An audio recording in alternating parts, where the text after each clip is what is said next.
actualizando esta información. Jorge. Sí.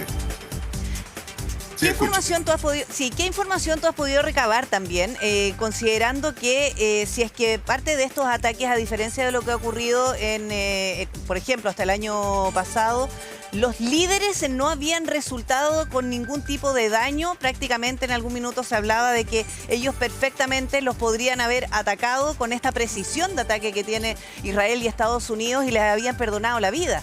Pero sería muy distinto ahora las consecuencias si es que ellos, por ejemplo, hubiesen sido un blanco perfecto para Estados Unidos e Irán. Es muy distinta la consecuencia, Pri, porque no sabemos hoy día, no tenemos la información. No sabemos hoy día cómo va a reaccionar la población civil, si efectivamente se va a ir contra el régimen, contra la Guardia Republicana, o la Guardia va a atacar a la población civil, no lo sabemos. La en Irán es tremendamente dura. Ahora, si mataron a Ali Khamenei, va a haber otros ayatolas que lo pueden reemplazar. Hay más, es un régimen teocrático, hay una sucesión, hay una política y hay un presidente que lo sigue, aunque el que manda, el líder supremo es Ali Khamenei, pero no lo sabemos. Sin embargo, hay elementos que son bien especiales en este ataque. Los ataques anteriores era como una guerra conversada. O sea, ataque esta base y no ataque ninguna otra. Y péguele, usted Irán, péguele a esa base de Estados Unidos y no a otra. Como pasó en la guerra de los 12 días con la base en Qatar. Pero hoy día, aparentemente, los objetivos que buscó Irán son objetivos diseñados y pensados por Irán y no negociados como hubo en algún minuto para mantener el discurso al interior de Irán y mantener a Irán un poco tranquilo. Entonces, da la sensación de que este ataque, esta tensión, esta crisis que estamos viviendo aquí, es distinta a las anteriores.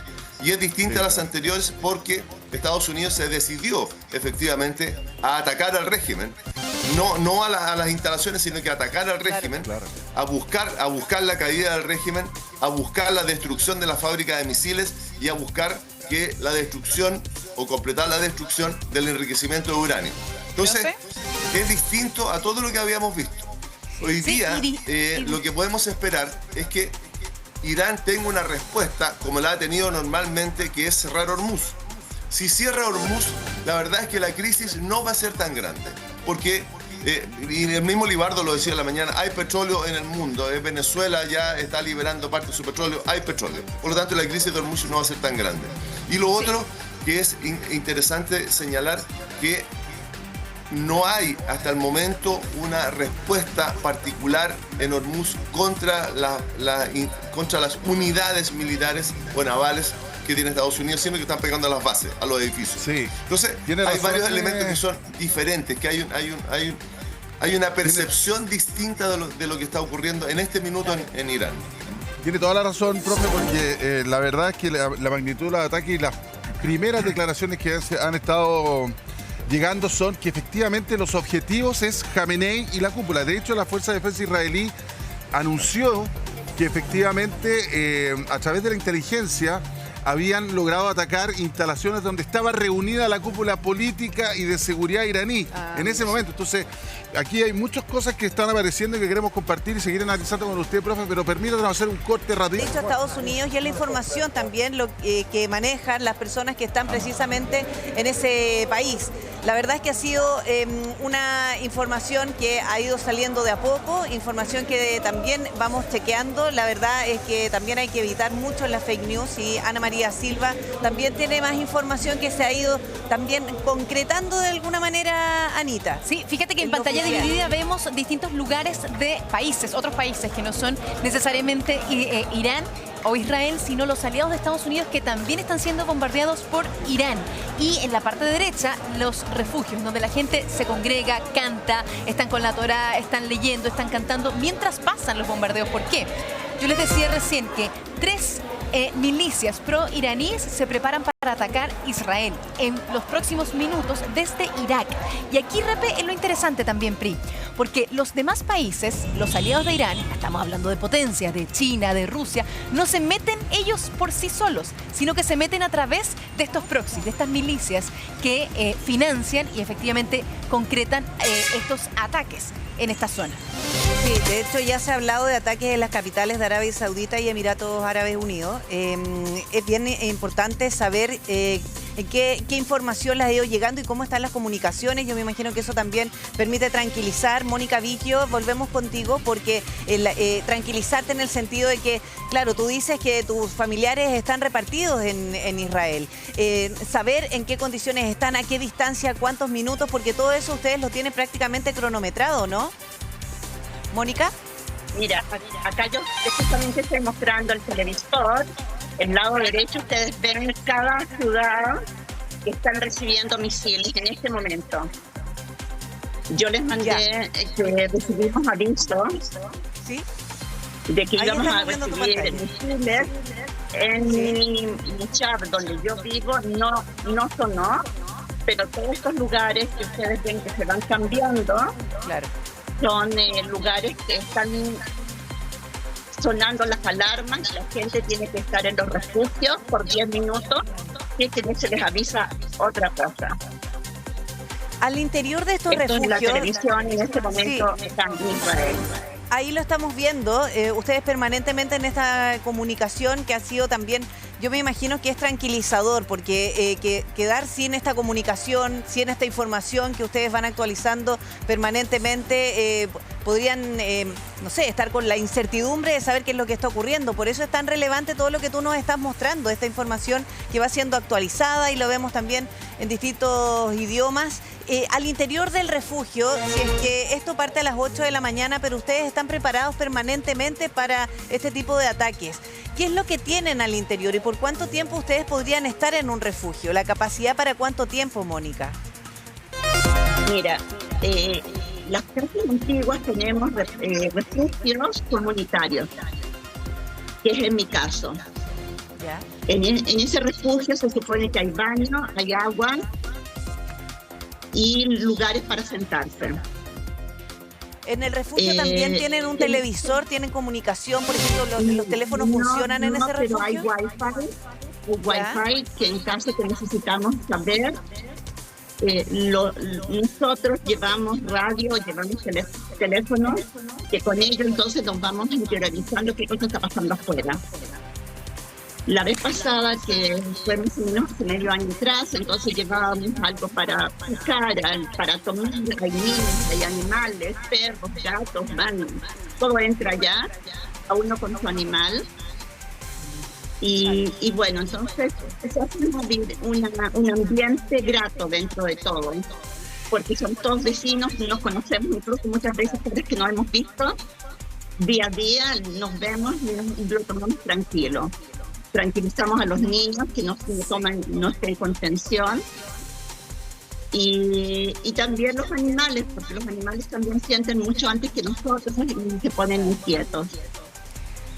Podemos estar mucho tiempo, hay ventanas en caso de, porque tú vas por una escalera que es debajo de la tierra y ahí tienes la puerta de fierro que te encierra, pero en caso que estamos esperando, podemos abrir esa puerta y tenemos aire de la escalera. Podemos estar suficiente tiempo como para esperar incluso un día entero sin problema. Ahora, las casas modernas, a nosotros, Mónica, tienen el refugio dentro de la casa. Claro. Dentro de las casas, claro. Exacto, que era lo que conversábamos la otra vez también cuando un chileno nos contaba desde Israel que después de, creo que del 96, por ley tenían que tener los edificios, sus búnkeres en los pisos de cada uno y los edificios más antiguos tenías que irte a otro lugar. Ahora, lo que tú dices es súper importante porque cuando vemos esos videos de la gente cantando, con la Torá, juntándose, a nosotros nos cuesta mucho entender el ánimo, el espíritu de los búnkers. Pero es la forma de contener. Que es la forma de contener, como bien nos explica Mónica también.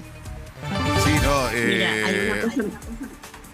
la gente ya está habituada. Por ejemplo, me acuerdo de haber visitado, Mónica, una ciudad del sur, Serot, que está muy cerca de la Franja de Gaza, y los paraderos, las casas, los jardines infantiles, todos tienen lugares seguros, digamos. La ciudad está construida con refugios permanentes, como te digo, hasta los paraderos de micro, porque efectivamente los misiles que caían, que son artesanales desde Hamás, desde la Franja de Gaza, se demoraban, esto antes de la cúpula de hierro, o sea, se demoraban nada, ¿qué? Tenía ahí 2 minutos, 1 minuto y medio, quizá menos, para Para llegar a algún refugio. Entonces la ciudad está construida en base a, digamos, la infraestructura está hecha para poder refugiarte en cosas de segundos.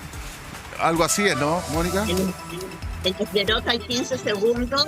15 segundos, casi. Eso está muy cerca, que fue tan atacado, así que llegaron a pie desde Gaza el 7 de octubre, entraron a Sderot también. Entraban a Sderot, sí. ¿Cómo se sienten, Mónica, ustedes después del 7 de octubre? Esto fue en 2024, esto fue financiado por Irán también, esto desata también la guerra de los 12 días, acá estuvimos pero muy impactados con las imágenes, con los ataques de Estados Unidos, de Israel, finalmente fue el peor ataque contra judíos desde el Holocausto. ¿Cómo se sienten ustedes después desde ese 7 de octubre hasta ahora? ¿Ha cambiado algo? ¿Se sienten más nerviosos? ¿Es más difícil vivir en Tel Aviv, en Israel, después de eso? Mira, yo te puedo decir así, soy mi hija estuvo en esa fiesta, tuvo que arrancar. Gracias a Dios se salvó, llegó bien. Hasta hoy día todavía está con psicólogo, porque la incertidumbre llega después, llega cuando tú asocias qué cosa pasaste. Tuvimos amigos, siendo que yo no vivo cerca, tuve muchos amigos de mis hijos que les pasó que quedaron individuos o murieron en ese 7 de octubre. Tengo familia en los kibutzim, 4 kilómetros de Asa, que también fueron de los kibutzim que querían entrar cuando el 7 de octubre, llegaron a mi casa arrancando al día siguiente.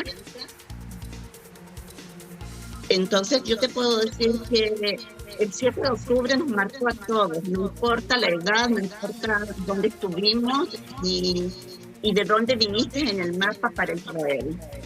Sí. Hay mucha gente que venía de visita a Israel y les tocó estar en esos kibutzim y murieron. Sí, claro. Sí. Hay sudamericanos que murieron o que fueron reos de Hamas. Pasaron hambre, pasaron frío, pasaron enfermedades, los asesinaron en Asa, debajo del túnel. ¿Sabes lo que pasa, Mónica? Si me permite, hay que tener súper claro lo que nos está relatando Mónica respecto de que esto, más allá de que el año pasado la guerra de los 12 días, que no fue tal, porque la guerra continuó, y esta guerra, esta declaración de guerra, la comienza Irán y sus proxies, no la comienza Israel. Porque acá muchas veces también en los análisis sueltos, muchas veces se ve como Israel el malo de la película, alguna gente. Por el Pero conflicto esta de Gaza. guerra la inicia Hamas, ese 7 de octubre, con 1.200 personas muertas, civiles. Financiado por Irán. Y financiados por Irán y 200 y tantos secuestrados. Entonces es bueno poner eso en perspectiva para acordarse un poco, porque... 1.200 claro. o 1.300 personas muertas antes de hablar de los asesinados como cautivos. Claro. Después, la ofensiva en Gaza también dejó muchas víctimas civiles y todo, y ahí se entra en el debate, digamos, Yo pregunto, si esto hubiese sucedido en cualquier parte de Chile, ¿cómo Chile hubiese reaccionado? No, también, lógico. Entonces hay que ponerse en el pellejo de cada uno, y acá se estaba de alguna forma defendiendo y saber que nosotros no nos vamos a dejar pasar a llevar otra vez. Hoy en día, yo mi casa nunca cerraba con llave, hoy día yo cierro con llave. En la noche cierro la reja con llave, antes no lo hacía. Antes yo me subía a un ascensor y una árabe estaba dentro y me sonreía y nos saludábamos. Hoy día lo miro primero y después le digo hola o no digo nada. ¿Por qué? Porque no sabemos quiénes son. Por supuesto, no todo, a lo mejor todos pagan el pato por unos pocos, pero ya no son unos pocos, porque mucha gente de adentro, todo lo que sabían de Israel, lo sabían por gente que estaba acá adentro. Mónica, Mónica, es que, mira, en el fondo, claro, tal como dices tú, eso desde ese ataque aumenta la desconfianza, probablemente también la incertidumbre. A raíz de esa incertidumbre, por un hecho traumático, cambia la forma en que ustedes también se sienten. Me imagino que mucho más vulnerables. Mira, hay información de los